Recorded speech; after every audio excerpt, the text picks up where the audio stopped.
베트남 주식 괜찮은가요? 5분 비엔남 굿모닝 베너 이프로입니다. 베트남 주식에 대해서 이야기를 하려면 제가 주식 전문가 아니어서 쉽게 말씀드리기는 어려운데 첫 번째로 삼성전자 사시면 됩니다. 왜냐면 베트남 제가 주식? 삼성전자 제가 얼마 전에 삼성전자를 넣었습니다. 그래서 여러분들이 많이 도움을 주시면은 삼성전자가 15만원 가면은 제가 큰 돈은 아니지만 돈을 벌 수 있기 때문에 여러분 삼성전자에 돈을 넣어야 된다 라는 걸 했을 때 이번 방송을 마무리를 짓고 싶습니다. 마무리? 네, 삼성전자 투자하시고요.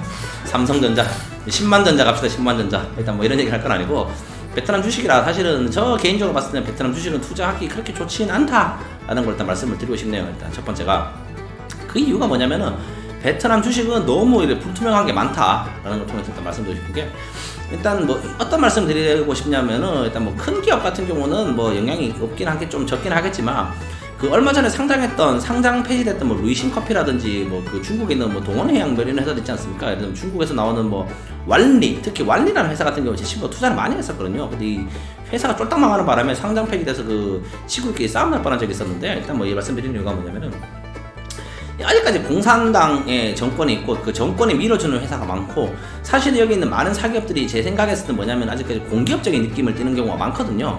그 국가 인프라스트럭처 사업 같은 경우를 1980년대 이후에 이제 그 민간에 개방을 해야 되는데 민간을 개방하기 위해서 이제 소수의 이제 똑똑한 친구들 같은 경우는 회사 사장을 심어왔다는 느낌을 저는 굉장히 많이 받고 있고 그리고 사실은 뭐 한국 분들이 많이 알고 있는 빈그룹 사실은 그 10년 정도 됐나요? 지금 10년 만에 이 괄목 성장을 이뤘습니다, 사실은. 근데 이게 뭐냐면은 그 개인의 회사의 역량, 그 회사의 펀더멘탈 뭐 이런 것도 중요하지만 그거라기보다는 제 생각에는 베트남 정부에서 좀 힘을 많이 실어줬다는 느낌 사실 많이 받거든요. 특히 빈그룹, 특히 회사 같은 경우가 이제 그 부동산 뭐 이런 사업을 떴기 때문에 그렇기 때문에 이 베트남에 있는 그 기업을 분석하실 때 보면은 사실은 뭐 저희가 기업 분석할 때 많이 하지 않습니까? 뭐 이게 영업이익이 얼마니, 매출이 얼마니, 회사의 펀더멘탈이 어떤지, 이제 뭐 장래적인 사업 계획이 어떻게 되는지 이런 것도 중요한데 특히 공산권 국가, 특히 중국과 베트남 같은 국가에 투자를 하실 때는 뭐 장기 투자를 말씀드리는 겁니다. 장기 투자를 말씀드릴 때는 보이지 않는 무언가, 그 뭐냐, 그게 애덤 스미스가 말한 그 수요와 그 공급 법칙이 아니고 진짜 보이지 않는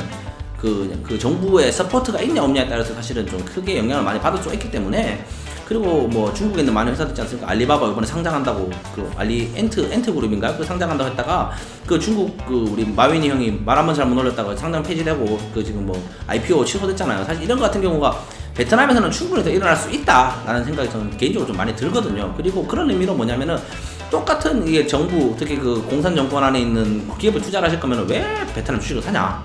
중국 주식을 사면은 중국이 훨씬 시장도 크고 가치도 높은데 그리고 해외 주식 같은 경우는 여기도 20% 미국도 20% 아니겠습니까 사실은 그럴 거면 미국 주식 사는 게 더 맞지 않는가? 라는 생각이 저는 든다라는 걸 통해서 일단은 베트남 주식에 대해서는 조금 저는 좀 불투명한 경향이 있습니다. 왜냐면 최근에 저도 유튜브라든지 이런 뭐 블로그 이런 거 많이 찾아봤거든요. 그래서 이제 뭐 코로나 이후에 베트남 주식을 투자해가지고 2배를 버셨다는 분도 있고 1.5배를 버셨다는 분도 계시는데 사실은 그 주가 상승률이라든지 이런 금액 같은 거 보면은 그때는 베트남 주식 제외하고 미국 주식도 똥값이었고 한국 삼성전자 35,000원인가 했잖아요. 제가 그때 샀어야 되는데 그걸 못 사고 있다가 제가 좀 늦게 들어갔습니다. 그래서 그게 뭐냐면은 그 당시 올해 3월 기준으로 했을 때 모든 전 세계 주가들 같은 경우는 다 저점을 잡았는데 그때 잡은 저점 기준으로 봤을 때 뭐 튕긴 비율로 치면은 뭐 베트남 주식이나 한국 주식이나 미국 주식이나 중국 주식이나 크게 차이 날 건 없다라는 게 제 생각과 지론이거든요. 그렇기 때문에 그 뭐 같은 값이면은 뭐 똑같이 외국 주식을 투자하고 싶다 하시면은 같은 공산권 있는 국가 그러면 중국 주식 사시는 게 맞고 두 번째가 뭐냐면은 그 뭐 외국 주식 공산권 쉽다 미국 주식 사시면 되는 거고 그런 거 없으면 한국 주식 사면 되는 게 맞지 않냐는 생각이 듭니다. 그리고 지금이야 베트남 주식이 사실은 이렇게 좀 뭐 이야기가 없고 좀 조정한 편이지만